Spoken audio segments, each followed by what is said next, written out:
नमस्कार दर्शक बंधु मुझे स्वागत करुच्ची आमर यूट्यूब चैनल अपडेट ओडिशा को आज वीडियो माध्यम मुझे जनबी प्रधानमंत्री आवास योजना विषय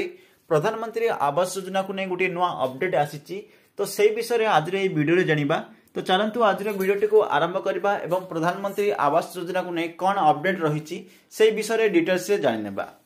आपण मैंने पूर्व प्रधानमंत्री आवास योजना विषय सुनिश्चित शुणी प्रधानमंत्री आवास योजना रे 5 लाख लोक को मिल नुआ घर यह आज किसी अपडेट देखो एने मुझे डिटेल्स रे 5 लाख घर पर केंद्र बजेट रे आवंटन करा कनक वर्धन कहते केंद्र सरकार यह अनुमोदन कले राज्य में 5 लाख हिताधिकारी को मागणार जो प्रधानमंत्री आवास योजना रे घर मिल पार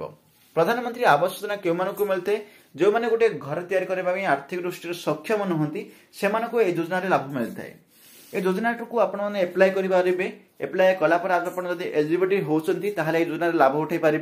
प्रधानमंत्री आवास योजना मुख्य लक्ष्य हूँ गरीब जनसाधारण को गोटे पक्का घर देवा जोगाई देवा जो मान चाल घर अच्छी कि छपर घर अच्छी से गोटे पक्का घर करने को सक्षम नुहति से पक्का घर टे जोगाई देवा हूँ योजना मुख्य उद्देश्य से किसी भी असुविधा न हुए सम्मुखीन न हुए से योजना मुख्य उद्देश्य जोटा कि प्रधानमंत्री आवास योजना माध्यम से आर्थिक सहायता प्रदान कराए से सहायता से गोटे घर टी निर्माण करेंगे पक्का घर टी निर्माण करेंगे ए योजना को जब आवेदन करने को चाहते किसी तार क्राइटेरिया रही गोटे एलिजिबिलिटी क्राइटेरिया रही ताकू जब आप रूल रेगुलेशन को पालन जब आप एलिजिबिलिटी होती आप योजना को आवेदन करेंगे एथपाई मुझे नेक्स्ट वीडियो आनी नेक्स्ट वीडियो आपको जनइबी योजना आपने एलिजिबिलिटी हेबे कि नहीं कौन कौन एथपाई आवश्यक तो चलते आज वीडियो ये रखा पुणी मिसवा आउ गोटे वीडियो जब वीडियो भल लगी है वीडियो को लाइक करूँ शेयर करूँ और यही प्रकार वीडियो देखापी बेल आइकन को प्रेस कर ऑल नोटिफिकेशन को क्लिक कर रखु